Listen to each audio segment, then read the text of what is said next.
இந்த காணொளி காட்சியின் மூலமாக இந்த இறை பிரசன்னத்தை உணர்ந்து கொள்ள கூடி வந்திருக்கிற உங்கள் ஒவ்வொருவரையும் அன்போடு கூட வாழ்த்தி வரவேற்கிறேன். கர்த்தர் தாமே உங்களை ஆசீர்வதிப்பாராக. நம்முடைய ஆலயங்கள் திறக்கப்பட்டு ஆராதனைகளிலே நாம் பங்கேற்கும்படியாக கடவுள் செய்திருக்கிற கிருபையின் நல்லீவுகளை எண்ணி ஆண்டவருக்கு நன்றி செலுத்துவோம். ஆகவே இனிமேல் நாம் ஞாயிறு ஆராதனைகளிலே நம்முடைய அரசாங்கம் சொல்லி இருக்கிற வழிகாட்டு நெறிகளை பின்பற்றி தகுந்த பாதுகாவலோடு இறை ஆராதனையிலே பங்கேற்று இறை ஆசி பெற உங்களை அன்போடு கூட ஊக்குவிக்கிறேன்.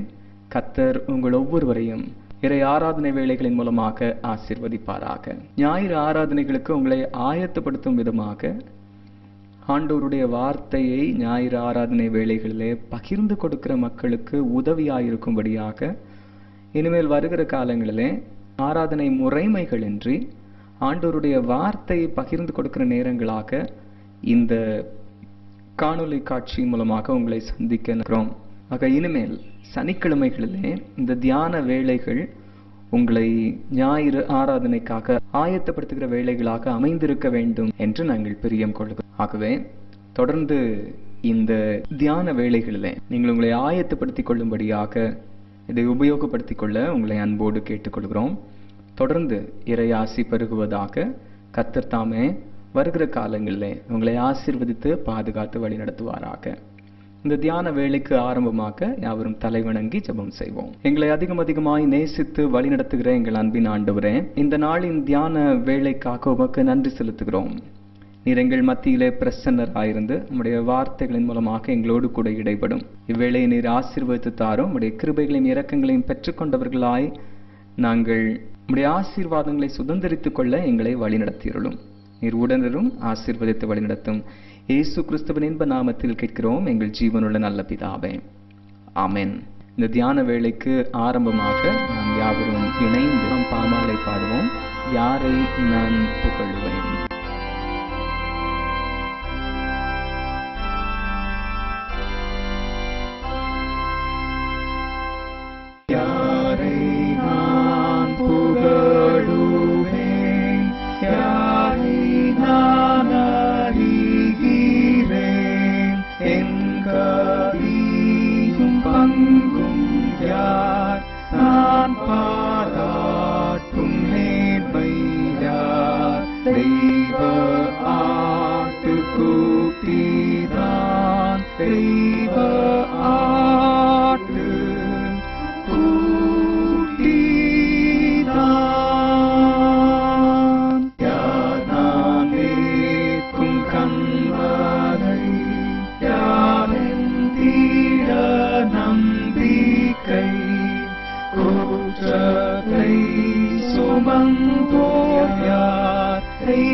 அவரை பின் செல்லுங்கள், தெய்வ ஆட்டுக்குட்டியை,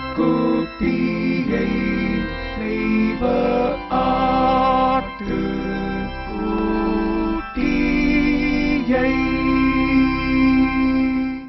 தலைவணங்கி நாம் ஜெபம் செய்வோம். பெந்தைகோஸ்தே திருநாளுக்கு பின்வரும் 14ஆம் ஞாயிறுக்குரிய சுருக்க ஜெபம். ஆசிரியர்கள் விடுதலையின் முகவர்கள். அனைத்தும் அறிந்த கடவுளே, தெரிந்தெடுக்கப்பட்ட பொன்னை காட்டிலும் புரிந்து கொள்ளும் அறிவும் மற்றும் ஆபரணத்தை விட ஞானமும் சிறந்தது என்பதை எங்களுக்கு கற்பித்தவரே, கருணையோடும் அக்கறையுள்ள இதயத்தோடும் எங்களை உண்மைக்கும் புரிந்து கொள்ளுதலுக்கும் நேராக வழிநடத்துகிற ஆசிரியர்களை எங்களுக்கு அருளிச் செய்யும். ஆதலால் தேன் கூட்டில் இருக்கிற தெளிதேனை காட்டிலும் மதுரமாயிருக்கிற உமது வார்த்தைகளில் ஊன்றியிருக்கிற விடுதலையின் முகவர்களாக ஆசிரியர்கள் இருக்க அருள் செய்யும். உம்மோடும் தூயாவியோடும் ஒரே கடவுளாக முடிவின்றி ஆளுகை செய்யும் எங்கள் ஆண்டவர் இயேசு கிறிஸ்துவின் வழியாய் வேண்டிக் கொள்கிறோம் எங்கள் அன்பின் கடவுளே. ஆமென். இந்நாளிலே சுவிசேஷ வாக்கியமாக நமக்கு கொடுக்கப்பட்ட வேத வாக்கியம் மார்க்கு என்பவர் எழுதிய நற்செய்தி நூல் 6ஆம் அதிகாரம் 34ஆம் வசனம் முதல் 44ஆம் வசனம் முடிய. பரிசுத்த மார்க்கு 6ஆம் அதிகாரம் 34ஆம் வசனம் தொடங்கி. இயேசு கரையில் இறங்கிய போது பெரும் திரளான மக்களை கண்டார். அவர்கள் ஆயரில்லா ஆடுகளைப் போல் இருந்ததால் அவர்கள் மீது பரிவு கொண்டு அவர்களுக்கு பலவற்றை கற்பித்தார். இதற்குள் நெடுநேரமாகிவிடவே சீடர் அவரிடம் வந்து, இவ்விடம் பாலை நிலமாயிற்றே, ஏற்கனவே நெடுநேரமாகிவிட்டது, சுற்றிலும் உள்ள பட்டிகளுக்கும் ஊர்களுக்கும் சென்று உண்பதற்கு ஏதாவது அவர்களே வாங்கிக் கொள்ளுமாறு நீர் மக்களை அனுப்பிவிடும் என்றனர். அவர் அவர்களிடம், நீங்களே அவர்களுக்கு உணவு கொடுங்கள் என்று பதிலளித்தார். அவர்கள், நாங்கள் போய் 200 தெனாரியத்திற்கு அப்பம் வாங்கி இவர்களுக்கு உண்ண கொடுக்க வேண்டும் என்கிறீரா என்று கேட்டார்கள். அப்பொழுது அவர், உங்களிடம் எத்தனை அப்பங்கள் இருக்கின்றன, போய் பாருங்கள் என்று கூற, அவர்களும் பார்த்துவிட்டு 5 அப்பங்களும் 2 மீன்களும் உள்ளன என்றார்கள். அவர் எல்லாரையும் பசும் புல் தரையில் அமரச் செய்யும்படி சீடர்களை பணித்தார். மக்கள் 100 பேராகவும் 50 பேராகவும் வரிசை வரிசையாய் அமர்ந்தனர். அவர் அந்த 5 அப்பங்களையும் 2 மீன்களையும் எடுத்து வானத்தை அண்ணார்ந்து பார்த்து கடவுளை போற்றி அப்பங்களை பிட்டு அவர்களுக்கு பரிமாறுவதற்காக தம் சீடரிடம் கொடுத்தார். அவ்வாறே அந்த 2 மீன்களையும் எல்லாருக்கும் பகிர்ந்தளித்தார். அனைவரும் வயிறார உண்டனர். பின் எஞ்சிய அப்பத்துண்டுகளையும் மீன் துண்டுகளையும் 12 கூடைகள் நிறைய எடுத்தனர். அப்பம் உண்ட ஆண்களின் தொகை 5000 என்பதே. இது கிறிஸ்துவின் அருள் வாக்கு. கிறிஸ்துவே உமக்கே மகிமை உண்டாவதாக. இந்த நாளிலும் இறை வார்த்தையை உங்களோடு கூட பகிர்ந்து கொள்ளும் வண்ணமாக Arul Thiru John Irwin Charles ஆயர் அவர்களை நான் பணிந்து கேட்டுக்கொண்ட போது அவர்கள் மனமு வந்து ஏற்றுக்கொண்டார்கள். அவர்களை ஆண்டவராகிய இயேசு கிறிஸ்துவின் நாமத்தினாலும் கன்னிவாடி சேகரத்தின் சார்பாகவும் அன்போடு கூட அவர்களை நாம் வரவேற்கிறோம். இந்த நாளிலே ஆண்டவர் அவர்கள் மூலமாக தருகிற வார்த்தைகள் நமக்கு மிகுந்த ஆசீர்வாதமாய் அமைந்திருப்பதாக. ஆயர் அவர்கள் என்னுடைய தகப்பனார். அவர்கள் தென்னிந்திய திருச்சபை திருநெல்வேலி திருமண்டலத்திலும் தூத்துக்குடி நாசிரியர் திருமண்டலத்திலும் கடந்த 35 ஆண்டுகளுக்கும் மேலாக இறைப்பணியை நிறைவேற்றி இப்பொழுது ஓய்வு பெற்று திருநெல்வேலியில் இருக்கிறார்கள். அவர்கள் இந்த நாளிலே ஆண்டவருடைய வார்த்தையை நம்மோடு கூட பகிர்ந்து கொள்வார்கள். அவர்கள் மூலமாக வருகிற இறை வார்த்தையை கடவுள் நமக்கு ஆசீர்வாதம் நிறைந்ததாக மாற்றி தருவாராக. வாஞ்சியோடு காத்திருப்போம். இறைவன் நம்மோடு இடைப்படுவார். ஜெபம் செய்வோம். குறை உண்டு இதிலே அருமை பிதாவே,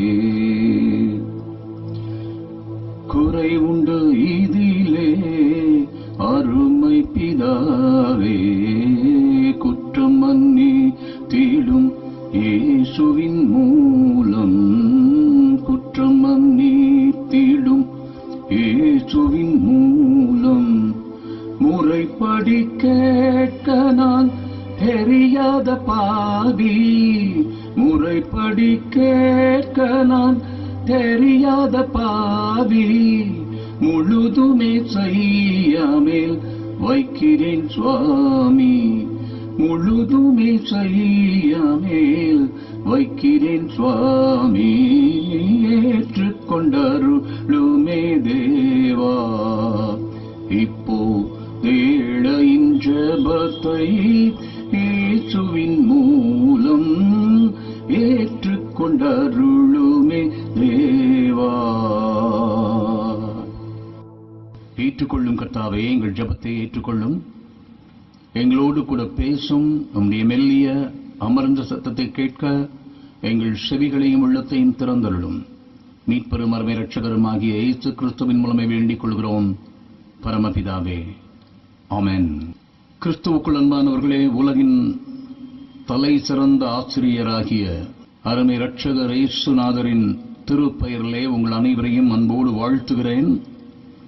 இந்த நாளிலே கர்த்தருடைய அருள் செய்தியை உங்களோடு பகிர்ந்து கொள்ள ஆண்டவர் எனக்கு கொடுத்த கிருபைக்காய் அவருக்கு நன்றி செலுத்துகிறேன். சிறப்பாக திருச்சபையின் குருவானவர் கனம் ஜான் தாசன் ஐயர் அவர்களுக்கும் என் நன்றியையும் வாழ்த்துக்களையும் தெரிவித்துக் கொள்கிறேன். இந்த நாளிலே நமக்கு கொடுக்கப்பட்டிருக்கிற தலைப்பு ஆசிரியர் விடுதலையின் முகவர், டீச்சர் ஏஜென்ட்ஸ் ஆஃப் லிபரேஷன். உலகிலே மனித குலம் விடுதலையை எதிர்நோக்கி இருக்கிறது. ஒரு குழந்தை பிறந்த நாளிலிருந்து அந்த குழந்தை தன்னுடைய வாழ்க்கையிலே முன்னேறுவதற்கு நிறைய காரியங்களை செய்ய வேண்டியது இருக்கிறது. நேற்றைய தினத்திலே நாம் ஆசிரியர் தினத்தை ஆசரித்தோம். ஆகவே இந்த நாளிலே ஆசிரியர் என்ற தலைப்பின் கீழ் ஆராய்வது நமக்கு நன்றாயிருக்கும். கல்வி வியாபாரமாக்கப்பட்டுவிட்ட ஒரு காலத்துக்குள்ளே வாழ்ந்து கொண்டிருக்கிறோம். நம்முடைய அரசாங்கமும் புதிய கல்விக் கொள்கை என்ற ஒன்றை நமக்கு அளித்து, கல்வி இனி ஏழை பிள்ளைகளுக்கு எட்டா கனியாய் போய்விடுமோ என அஞ்சக்கூடிய அளவுக்கு இன்று கல்வி தரம் குறைந்து கொண்டிருக்கிறது. ஆனால் ஆசிரியர்கள் தங்களுடைய கனமான பணியை தொடர்ந்து செய்து கொண்டிருக்கிறார்கள். எங்கே கல்வி கற்க வேண்டும்? இந்த நாளிலே கல்வி அதிகமாய் வியாபாரமாக்கப்பட்டு விட்டதனாலே அதிக பணம் கொடுத்து வாங்கினால் அது டியூரபிளாக இருக்கும் என்று நாம் சொல்லுவதுண்டு. அதுபோல அதிகமாய் ஃபீஸ் கட்டினால் அந்த பள்ளிக்கூடம் நல்ல பள்ளிக்கூடம். என கருமையானவர்களே, நம்முடைய முன்னோர்கள், நம்முடைய மிஷனரிகள் அருமையான பள்ளிக்கூடங்களை நமக்கு தந்தார்கள். அந்த பள்ளிக்கூடங்களிலே கல்வி கற்ற மாணவர்கள், மாணவிகள், எங்களை போன்றவர்கள் இன்றைக்கும் நல்ல நிலைமையிலே, உயர் நிலைமையிலே இருக்கிறார்கள். ஆகவே கல்வியின் தரம் ஆசிரியரை பொறுத்தது. நல்ல ஆசிரியர்கள் இருப்பார்களானால் மாணவர்கள் எங்கு கல்வி கற்றாலும் அந்த ஆசிரியர் மூலமாக முன்னேற்றம் அடைய முடியும். சாதாரண பள்ளிக்கூடங்களிலே, தமிழ் பள்ளிக்கூடங்களிலே தங்களுடைய படிப்பை துவங்கிய அருமையான பிள்ளைகள் பிற்காலத்திலே மிக உயர்ந்த பதவியிலே இருப்பதை நாம் காண முடியும். ஆகவே இந்த ஆசிரிய பணி என்பது மிக மகத்துவமான ஒரு பணி. ஆண்டவராகிய இயேசுவானவரையும் நிறைய நேரங்களிலே ஆசிரியர் என்று அழைத்தார்கள். போதகம் செய்கிற போதகர், ஆசிரியர் என்று அழைத்தார்கள். என கருமையானவர்களே, திருச்சபை வேறு, கல்வி பணி வேறு என்று நம்முடைய முன்னோர்கள், மிஷனரிகள் நினைக்கவில்லை. ஆரம்பத்திலே கல்வி பணியைத்தான் துவங்கினார்கள். பள்ளிக்கூடங்களிலே தான் ஆலய ஆராதனைகள் நடைபெற்றது. ஆகவே பள்ளிக்கூடங்களும் கல்விக்கூடங்களும் நமக்கு ஆலயங்களாகவே இருந்தன. ஆகவே ஆலயம், கல்வி கற்கின்ற இடம் வேறு வேறு என்ற ஒரு காரியம் என்றைக்குமே இருந்ததில்லை. இன்றைக்கும் இஸ்லாமியர்கள் தங்களுடைய ஆலயத்தை பள்ளி என்றுதான் சொல்லுகிறார்கள். ஆகவே அந்த பள்ளி வாசலிலே கற்றுத்தருகிறார்கள். அவர்களது மொழி, அவர்களது கலாச்சாரம், இவைகளையெல்லாம் கற்றுத்தருகிறார்கள். பொது அறிவும் அங்கே கற்றுத்தரப்படுகிறது. இப்படி கல்வி என்பது திருச்சபையோடு அல்லது சமயத்தோடு இணைந்த ஒன்று. இந்த நாளிலே நமக்கு கொடுக்கப்பட்ட 3 பாடங்களிலிருந்தும் 3 காரியங்களை நான் இந்த ஆசிரியர் என்ற தலைப்பின் கீழ் நான் ஆராய விரும்புகிறேன். நீதிமொழிகளின் புஸ்தகம் 8ஆம் அதிகாரம் இந்த நாளிலே 1வது பாடமாக நமக்கு தரப்பட்ட பகுதி.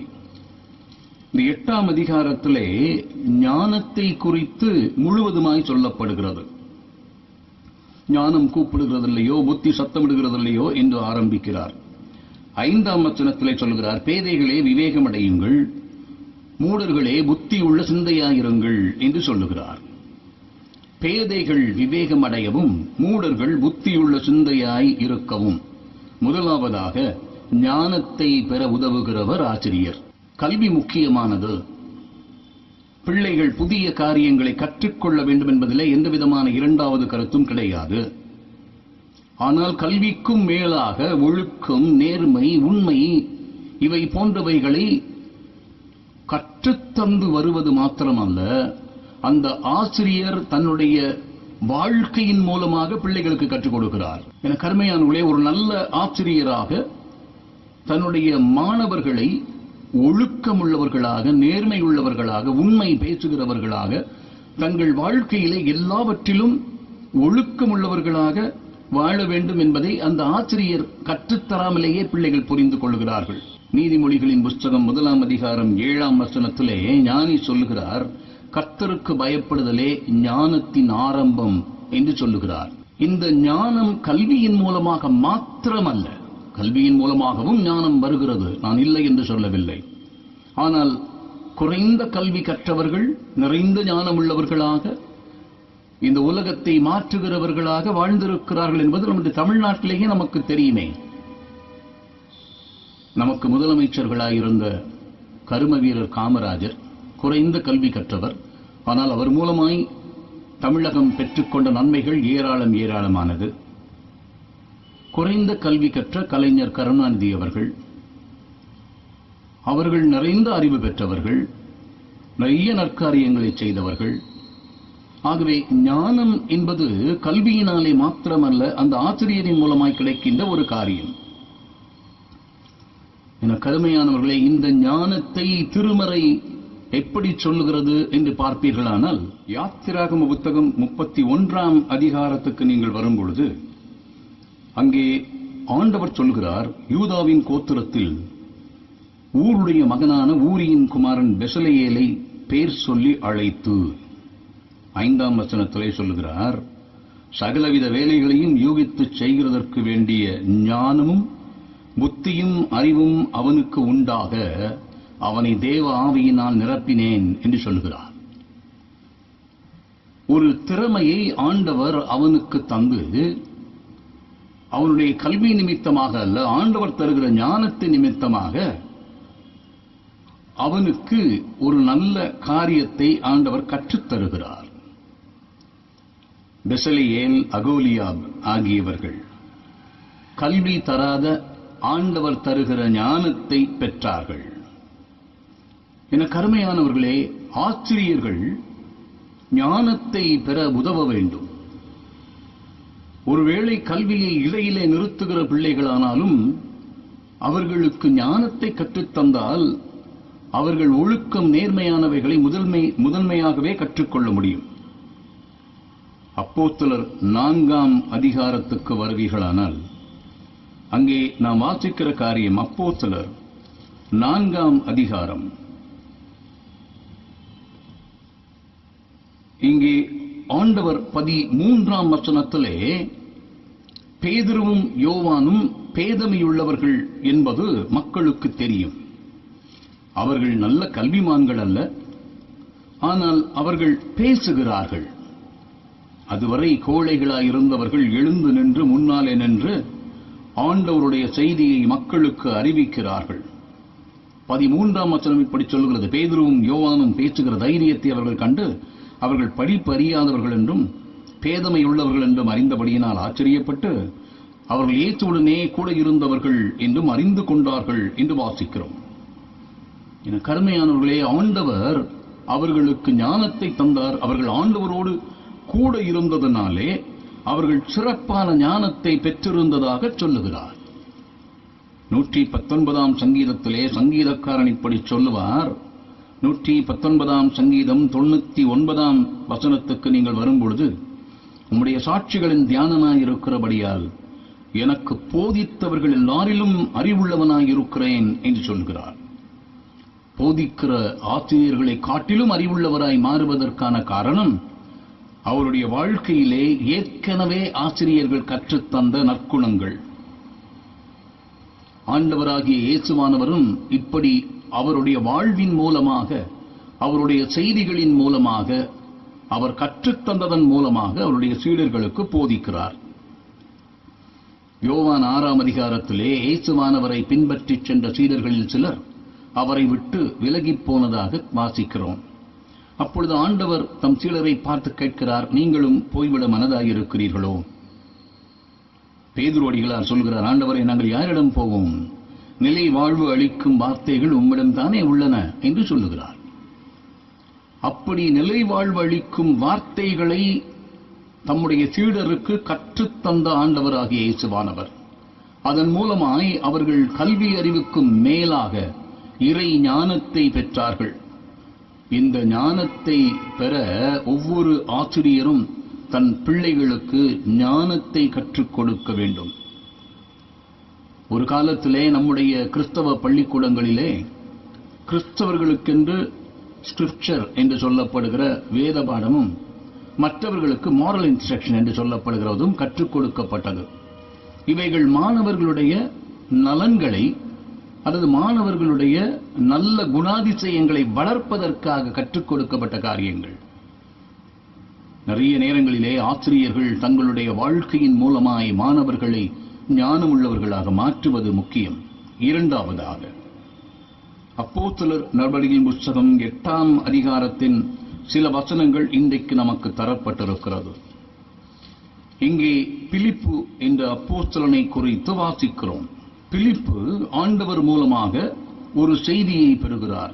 எத்தியோப்பியருடைய ராஜஸ்திரீயாகிய கந்தாகே என்பவளுக்கு மந்திரியும் அவளுடைய பொக்கிஷம் எல்லாவற்றுக்கும் தலைவனாயும் இருந்த எத்தியோப்பியனாக ஒருவன் புறப்பட்டு வருகிறான்.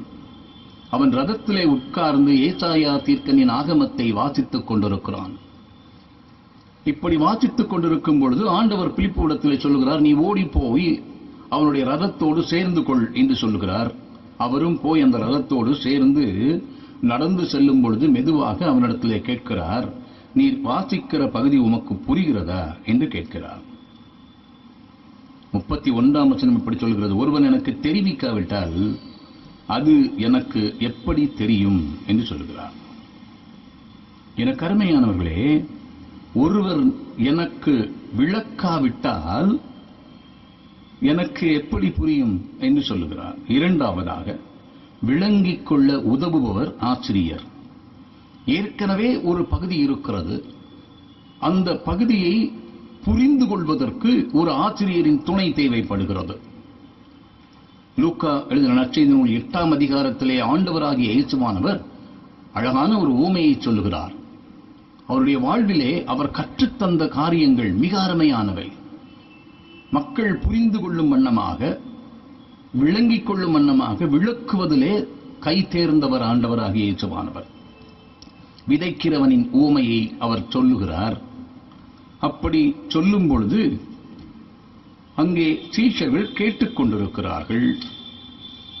சீஷர்கள் கேட்டுக்கொண்டிருக்கும் பொழுது அங்கே 9ஆம் வசனத்திலே, லூக்கா 8ஆம் அதிகாரம் 9ஆம் வசனத்திலே வாசிக்கிறோம். அப்பொழுது அவருடைய சீஷர்கள் இந்த ஊமையின் கருத்து என்ன என்று அவரிடத்திலே கேட்டார்கள். ஆண்டவர் அவர்களுக்கு விளக்கிச் சொல்லுகிறார். ஊமையை சொல்லிவிட்டார். அது அவர்களுக்கு என்ன கருத்தை தருகிறது என்பது புரியவில்லை. அவர் விளக்கிச் சொல்லுகிறார். அது அவர்களுக்கு விளங்குகிறது. என கருமையானவர்களே, ஒரு ஆசிரியர் தன்னுடைய மாணவனுக்கு விளங்காத ஒரு காரியத்தை விளக்கிச் சொல்ல வேண்டும். கல்லூரியிலே புதிதாக நாங்கள் அடியெடுத்து வைத்திருக்கிறோம். எங்களுக்கு ஆங்கில மொழி புதுமையானது, கடினமானது. அதுவரை தமிழிலே படித்திருக்கிறோம், ஆங்கிலம் மாத்திரம் ஆங்கிலத்திலே படித்திருக்கிறோம். வகுப்புக்கு அமர்ந்திருக்கிறோம். கல்லூரியிலே ஆசிரியர் வருகிறார். அந்த ஆசிரியரை இன்று வரைக்கும் என்னால் மறக்க முடியவில்லை. ஒரு மாணவன் எழுந்து கேட்டார், சார், நீங்க சொல்லிக் கொடுக்கிறது எங்களுக்கு விளங்கலனா நாங்க என்ன செய்யணும் அப்படின்னு கேட்டார். உடனடியாக அந்த ஆசிரியர் சொன்னார், நான் எங்கு எதை நடத்தி கொண்டிருக்கிறேனோ அங்கு என்னை நிறுத்து.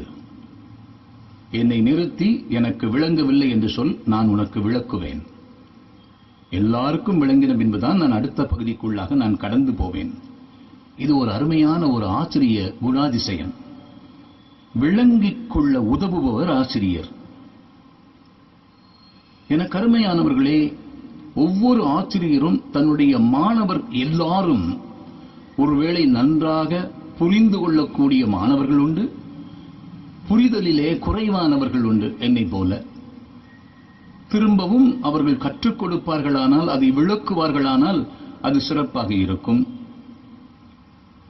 மத்தேயு 19ஆம் அதிகாரத்திலே ஆண்டவராகிய இயேசுவானவர் கற்பனைக்கு விளக்கம் சொல்லுகிறார். மத்தேயு நற்செய்தி நூல் 19ஆம் அதிகாரத்துக்கு நீங்கள் வரும்பொழுது, ஒரு வாலிபன் ஆண்டவரிடத்திலே வருகிறார். அவர் வந்து, நல்ல போதகரே, நித்திய ஜீவனை சுதந்திரித்துக் கொள்ள நான் என்ன செய்ய வேண்டும் என்று கேட்கிறார். ஆண்டவர் சொல்லுகிறார், கற்பனைகளை கைக்கொள். அவன் கேட்கிறான், எவைகளை? ஆண்டவர் 10 கற்பனைகளின் ஒரு சில பகுதிகளை சொல்லுகிறார். அவன் சொல்லுகிறான், நான் என் சிறு வயது முதலே கை கொண்டிருக்கிறேனே, என்னிடத்தில் என்ன குறை இருக்கிறது?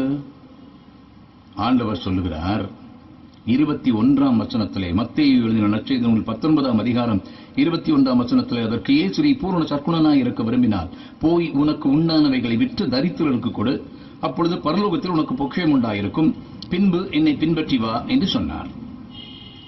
இது ஆண்டவர் அந்த கற்பனைக்கு தந்த விளக்கம். உன்னை போல் பிறனையும் நேசிக்க வேண்டும் என்று சொன்ன அந்த கற்பனைக்கு விளக்கம். அவன் மிகுந்த ஐஸ்வர்யம் உள்ளவனாய் இருந்தபடியால் இந்த வார்த்தையை கேட்டபொழுது துக்கமடைந்தவனாய் போய்விட்டான். இந்த விளக்கம் அவனால் ஏற்றுக்கொள்ள முடியவில்லை. ஏற்றுக்கொள்ள முடிகிறதோ முடியவில்லையோ, சரியான விளக்கத்தை ஒரு ஆசிரியர் கொடுப்பாரானால் அந்த மாணவன் சரியான மாணவனாக வளர முடியும். லூக்கா எழுதின நற்செய்தி நூலுக்கு வருவோம். லூக்கா 10ஆம் அதிகாரம் 23ஆம் இதே போல ஒரு ஆண்டவரிடத்திலே நித்திய ஜீவனை சுதந்திரித்துக் கொள்ள என்ன செய்ய வேண்டும்? சமாரியனுடைய உவமையை சொல்லுகிறார். உவமைகள் அங்கே அருமையாக உபதேசிக்கத் தொடங்கினார். பொது மொழிபெயர்ப்பிலே கற்பிக்கத் தொடங்கினார் என்று சொல்லுகிறார். மூன்றாவதாக கற்பிக்கிறவர் ஆசிரியர், அல்லது புதிதாக கற்றுத்தருகிறவர் ஆசிரியர். கல்வி எப்படி இருக்கிறது? நன்றாக படித்த பெற்றோர், அந்த பெற்றோருடைய பிள்ளைகளுக்கு கற்றுத்தருவதற்கு அந்த பெற்றோருக்கும் ஞானம் இருக்க வேண்டும். இல்லையானால் பிள்ளைகளை பள்ளிக்கூடத்திலே சேர்ப்பதில்லை. என கருமையானவர்களே, சமீபத்திலே ஒரு செய்தி, டீ விற்கிற ஒரு மனிதர் ஒரு கோர்ட் வளாகத்திலே அவர் டீ விற்கிறார். அவருடைய மகள் அந்த கோர்ட்டிலேயே மேஜிஸ்ட்ரேட்டாக மாறுகிறார். எல்லாருக்கும் ஒரு ஆச்சரியம் தர வேண்டும் என்று அவரோடு பேசிக் கொண்டிருந்தவர்களை அழைத்து கொண்டு போய் அந்த டீ விற்கிறவரிடத்திலே டீ குடிக்கிறார்கள். முடிந்தவுடன் இந்த மேஜிஸ்ட்ரேட் சொல்லுகிறார், இவர்தான் என் தந்தை. இப்படிப்பட்ட சாதாரண குடும்பத்திலே பிறந்த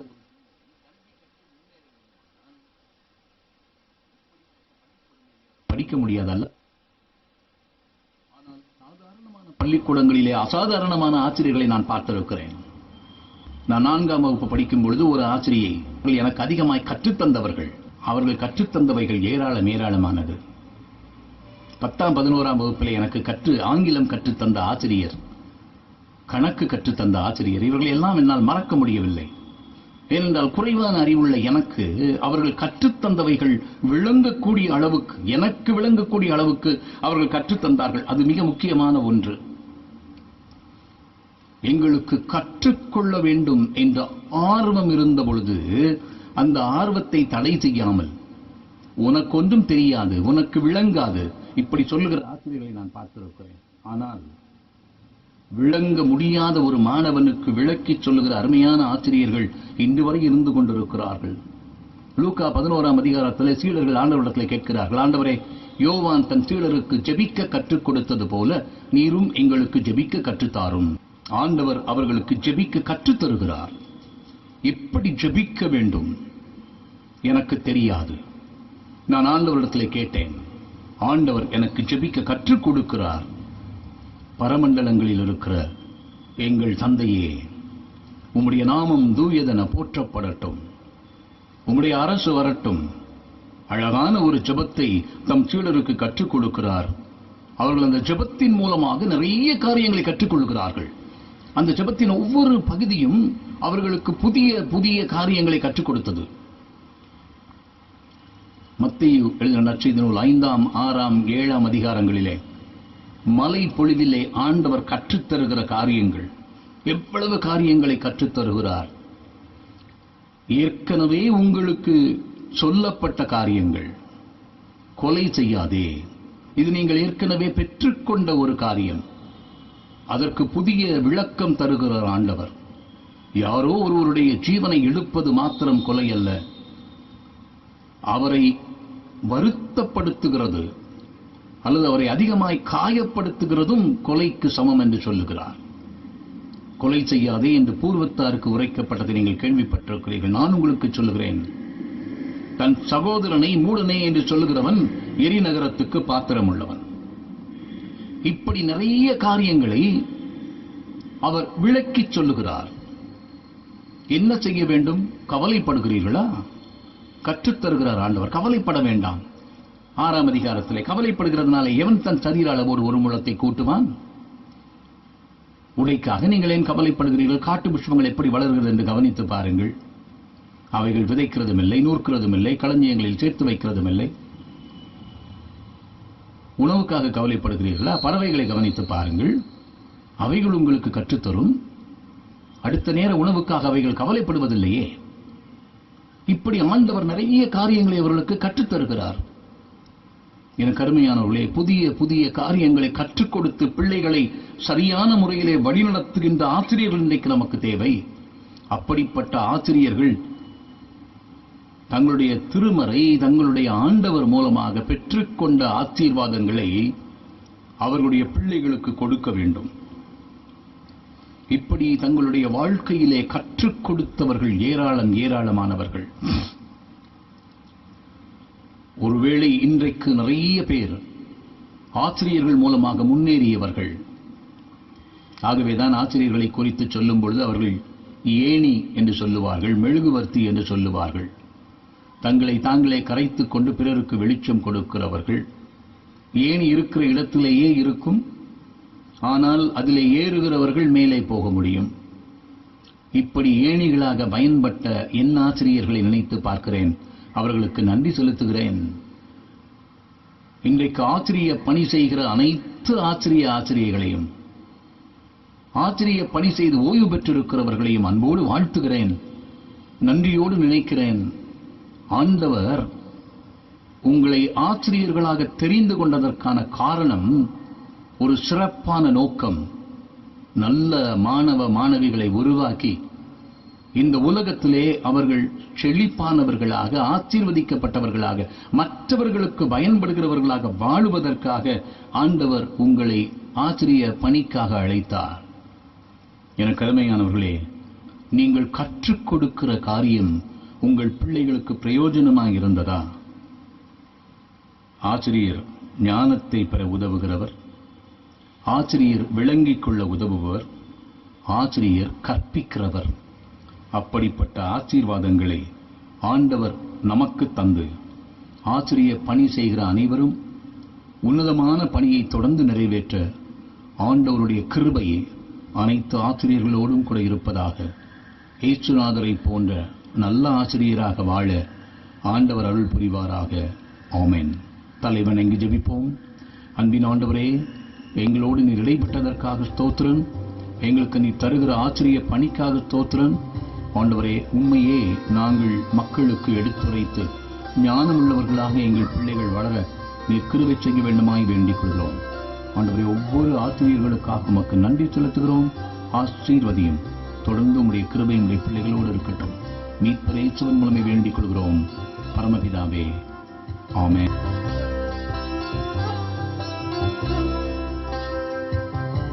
கிஞ்சீதமும் நெஞ்சே அஞ்சிடாதே, நல்ல கேடகத்தை பிடி நீ, விசுவாச கேடகத்தை பிடி நீ. வஞ்சனையாகவே பேயெதிர்த்துன்றனை வள்ளிக்கணை தோடு தெய்கின்ற வேளையில் நெஞ்சில் படாமல் தடுக்க அது நல்ல நிச்சயமான பரிசை அறிந்து நீ கிஞ்சிதமும் நெஞ்சே அஞ்சிடாதே நல்ல கேடகத்தை பிடி நீ, விசுவாச கேடகத்தை பிடி நீ.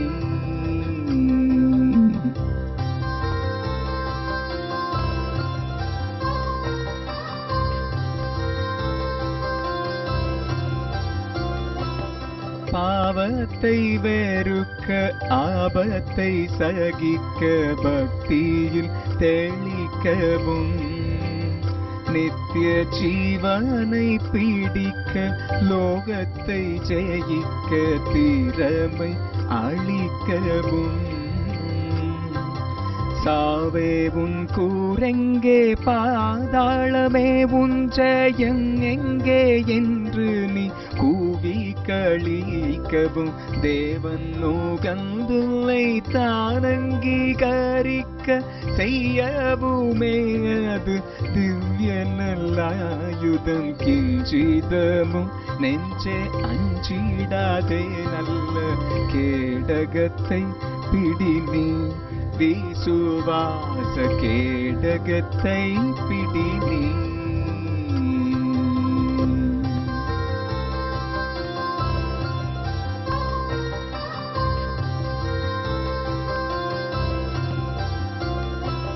பண்டையரந்த பரிசையினாலல்லோ கண்டடைந்தார் பேரு. நல்ல தொண்டன் நாபேல் முதலானவை தீகரை தொகுத்து வெவ்வேறு. விண்டுரை கையில் பெருகும் தீ அழைத்ததும் வீரிய சிங்கத்தின் வாயை அடைத்ததும் கண்டிதமாய் வெற்றி கொண்டதுமாம் பல காரியங்களையும் பாரிது மாஜயம். கிஞ்சிதவும் நெஞ்சே அஞ்சிடாதே நல்ல கேடகத்தை பிடி நீ, விசுவாச கேடகத்தை பிடி நீ.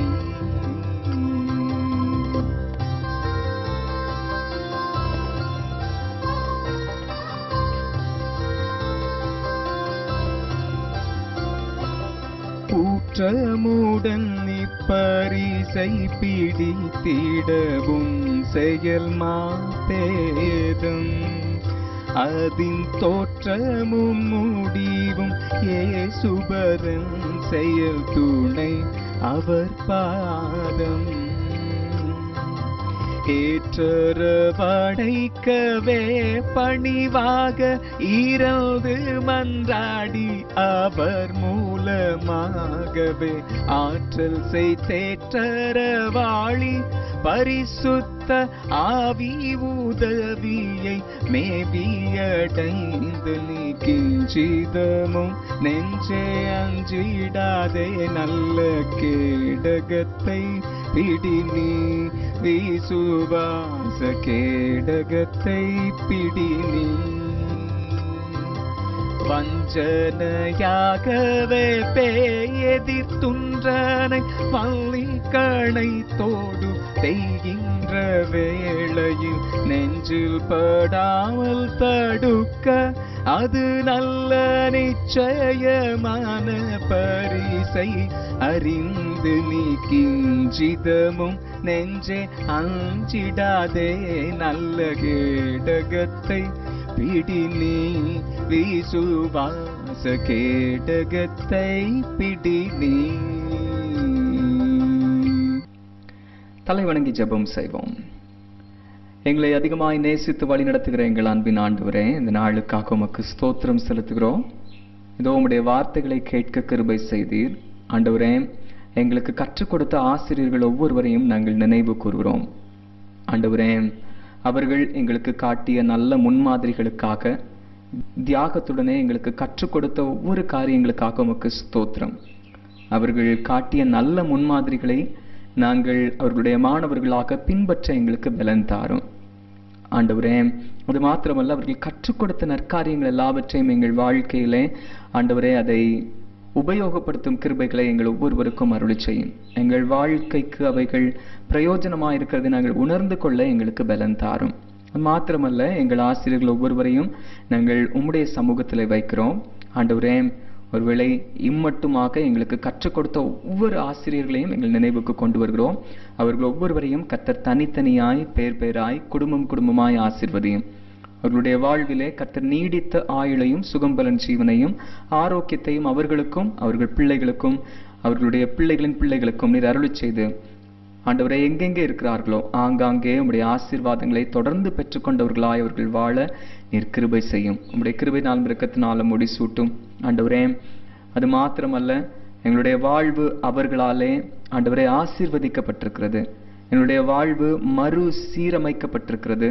என்னுடைய வாழ்வு ஆண்டவரே அநேக நன்மையான காரியங்களை பெற்றுக்கொண்டிருக்கிறது. அதற்காக உமக்கு ஸ்தோத்திரம். ஏணி போலிருந்து எங்களை ஏற்றிவிட்டு ஆண்டவரே, ஏணி போலிருந்து அநேக மாணவர்களை ஆண்டவரே வாழ்க்கையின் முன்னேற்றமான மேலான நிலைக்கு கொண்டு வந்திருக்கிற அவர்களை நீர் ஆசீர்வதிப்பீராக. தொடர்ந்து வழிநடத்தும். இந்த கொரோனா தொற்றின் காலங்களிலே கர்த்தர் தாமே எங்கள் எல்லாருக்கும் உம்முடைய பாதுகாவலை கட்டளையிடும். உம்முடைய கிருபைகளை பெற்றுக்கொள்ள நீர் கிருபை செய்யும். அது மாத்திரமல்ல, எங்களுக்காக முன்னணியில நின்று போராடுகிற மருத்துவர்களுக்காக ஆண்டவரே, செவிலியர்களுக்காக, காவல்துறையினருக்காக, பல்வேறு பொது பணியில் ஈடுபடுகிற ஒவ்வொரு மக்களுக்காக நாங்கள் வேண்டிக் கொள்கிறோம்.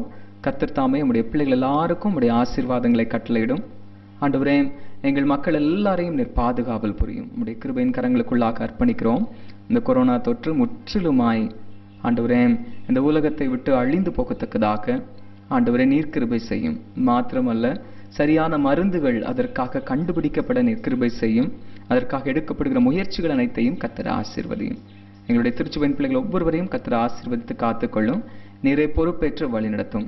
ஆண்டவரே, ஆசிரியராக, பிரதான ஆசிரியராக, ஆண்டவரே உண்மையான பிரதான ஆசாரியராக உம்மை எங்கள் வாழ்விலே கொண்டு உம்மிடமிருந்து கற்றுக்கொள்ள, உம்முடைய வேதத்திலிருந்து நாங்கள் கற்று ஆண்டவரே உம்மிடமிருந்தும் நீர் அருளிய வேத சத்திய வசனங்களிலிருந்து கற்றுக்கொள்ள, உம்மிடமிருந்தும் நீர் அருளிய வேத வசனங்களின் மூலமாகவும் நாங்கள் கற்றுக்கொள்ள எங்களுக்கு பலன் தாரும். நீர் எங்களை கற்பியும். நீர் எங்கள் ஆசிரியராக இருந்து எங்கள் ஒவ்வொருவரையும் வழிநடத்தும். எங்கள் வாழ்க்கையை ஆசீர்வதியும் காத்துக்கொள்ளும். நேசிக்கிற இயேசு கிறிஸ்துவின் என்ப நாமத்தில் கேட்கிறோம் எங்கள் ஜீவனுள்ள நல்ல பிதாவே, ஆமென். இறை ஆசியை பெற்றுக்கொள்வோம்.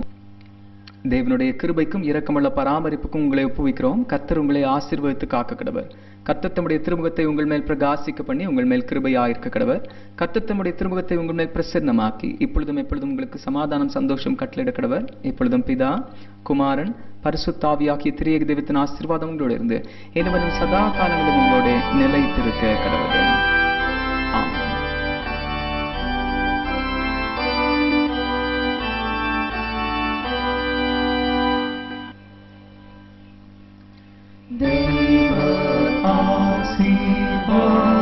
ஆசீர்வாதத்தோடே ஆடியாரை அனுப்பும் வார்த்தை என்னும் ஆபத்தாலே போஷித்து வளர்ப்பியும்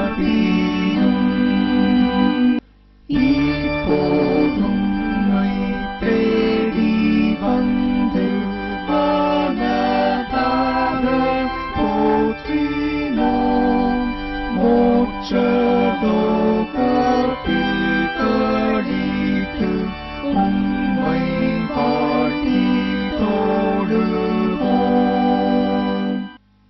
கர்த்தர் உங்களோடு இருப்பாராக.